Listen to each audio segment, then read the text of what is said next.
Okay, today's lesson is lesson 6.2, generate equivalent fractions for multiplying. Luca, please read the learning target. Use multiplication to find equivalent fractions. Okay, and what is the success criteria? I can multiply a numerator and a denominator by a chosen number. Good. I can multiply to find equivalent fractions. I can explain why multiplication can be used to find equivalent fractions. Excellent, thank you. All right, so lesson 6.1, boys and girls, was finding equivalent fractions using a model. We used the model and we used the number line. It's not that hard to do, right? So now let's do equivalent fractions using multiplication. All right, so let's look at the Explorer. Let's look at this Explorer. Okay, so it says shade the second model in each pair to show an equivalent fraction, then write the fractions. Okay, so this fraction is a half. Yes? Yes. So what do we have to shade on the second to show that we have an equivalent fraction? You have to shade 2/4. We have to shade 2/4, and that names the same amount, correct? Yes. Now, when I broke this apart, right? Yeah. I broke it into two more sections. So can we just say that I multiply times 2? Yeah. Because I did, right? So if you notice, I am going to multiply my denominator times 2 because I broke that in two more pieces. So what is 2 times 2? Now we have 4. Do we have 4 pieces in this model? 1, 2, 3, 4. We have a total of 4 pieces, right? And because we are doing, we multiply the bottom number, which is our denominator, times 2, we must do the same to the top. That's just the rule. Whatever we do to the denominator, if we're multiplying it, we have to multiply. If we're dividing, we have to divide. But right now we're using multiplication. So we have to multiply times 2. 1 times 2 is? 2. Okay, so now we have 2 parts. 2 parts shaded, yes? And how many in total pieces? 4. 4. Do we see the equivalent fraction we made by multiplying? Okay, in this case, now we have, how many pieces did we break it apart into? Into 6 parts, right? 1, 2, 3, 4, 5, 6. But how many lines do we have here? 2, right? So what we need to do, though, is we need to ask ourselves, what do we do to this side to come up with a 6 right here? We multiplied it times 3. See, we have 1, 2, 3. 1, 2, 3. So whatever we do to the bottom number, we must do to the top, right? So our new fraction is 3, 6. So I'm going to shade 3 parts of the 6.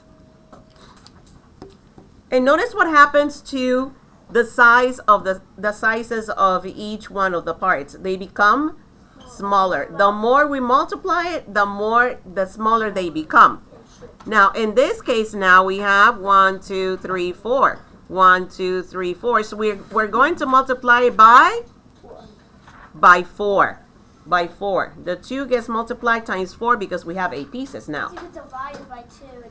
Correct. So whatever we do to the bottom number, we must do To the top. to the top. 1 times 4 is 4. 4. And 2 times 8. I mean 2 times 4.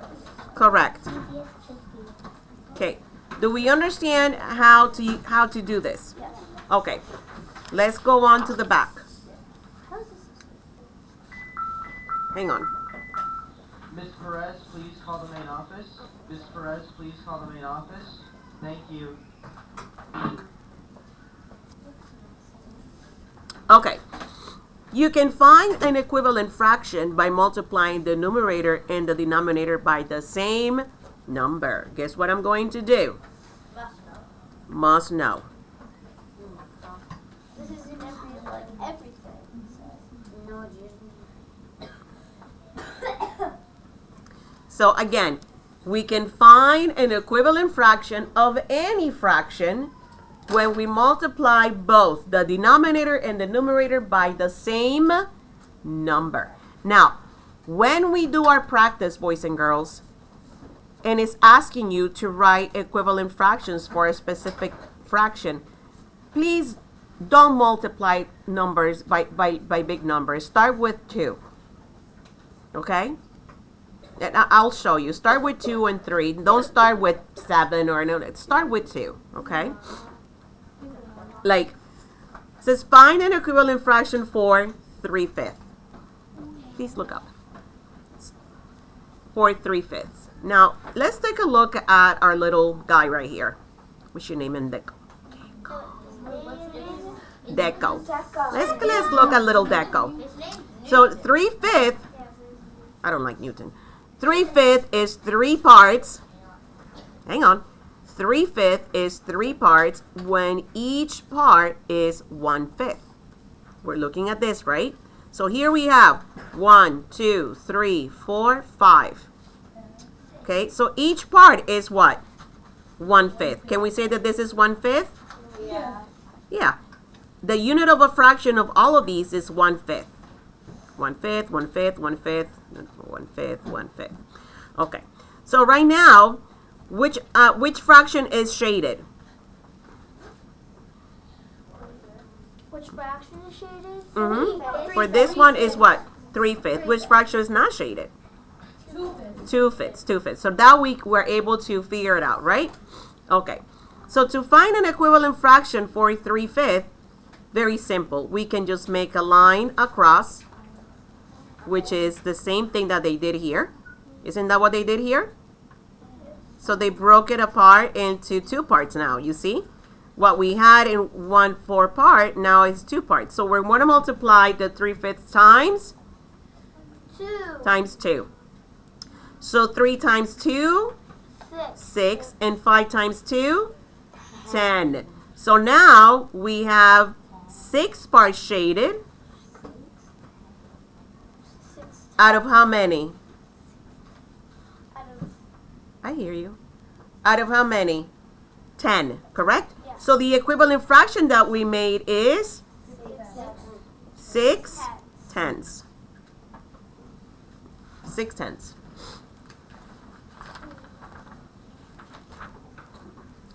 All right, now let's do another one using a number line. Okay, let's use the number line. So find an equivalent fraction for 7/4. If you notice this line right here, I'm gonna do. Actually, I'm just gonna do this one. The bottom part of the line is broken down into how many? Into fourths, right? Because you can see 1, 2. It should be here. 1, 2, 3. No, 1, 2, 3, 4. Right? Yeah. 1, 2, 3, 4. Correct? Yeah. But we can also break down the number line into 12s. If we count the number line on the top, right, without counting the dot that I made, we're gonna end up with 12 pieces. Yeah. Right? And each number, like this number, this line right here, what is this line? 1, 12 on the top. On the bottom is not 1/12. What's at the bottom? Actually, no. 0, it's 0 something. You see that? 0. Because the 1/4 starts right here. It'll just be 0, 4. Right, because we don't stop until we this is the 1 right here. So this is 2 12s and so on. Okay? So if we multiply the denominator times 3, what do we get? 7 times 3, 21. 4 times 3, 12. So where would we be? Right here, where you have the big dot.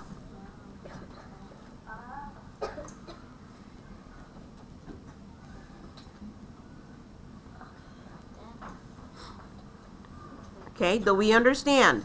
Now, let me do another one here in the try it. Let's look at the try it. I am going to do number 1 and I'm going to do number 5. Yes, those are the ones I'm doing right now.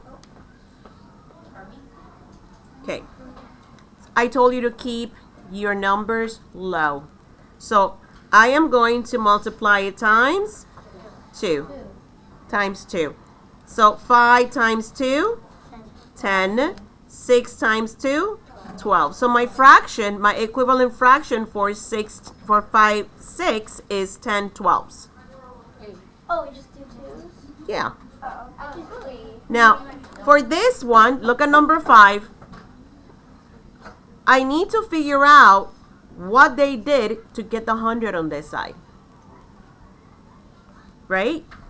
So 4 times what number gave us 100? Yes, 25. 25. Yeah, that's a benchmark that I told you needed to know. Oh, this is easy. So now I need to multiply 3 times 25. 25 on the other side. Oh, that's high. So now you get 75. 75. Okay. Are there any questions? How do you get 25? Like the movie. Okay, look, they gave us, you see this right here? Divided by Let me explain to him, please. You see how you already had 100 as an equivalent fraction, right? So I needed to figure out what number times 4 gave you 25. So I can multiply the top number. And you're right, Benji. Yes, yes. But for some of the bottom number, it's going to be less than the top, like for number 2, because 5 is wrong. Number 2 what? I asked you to, okay, for this one, look at number 2. What number did I tell you to use? I got 16 and 10. Yeah, use 2. Use a small number. So then you have 8 times 2 is 16. And 5 times 2 is 10. Now, well, the original fraction that you have, look, the original fraction that you have is a fraction that's already greater than 1. So that means that this fraction is still correct, even though your numerator is greater than your denominator. Okay. Right now we're not making the fraction smaller or anything. All we're doing is focusing on creating equivalent fractions. Yes. For number 4, I don't get it. Okay. Do you do like 3 times like 15? Or Correct. So 3 times what number gave you 15? 5. Okay. So then that means I have to multiply this bottom number also times 5. So what is our missing digit? 10. 10. Okay. Any more questions? No. Okie dokie. Bye.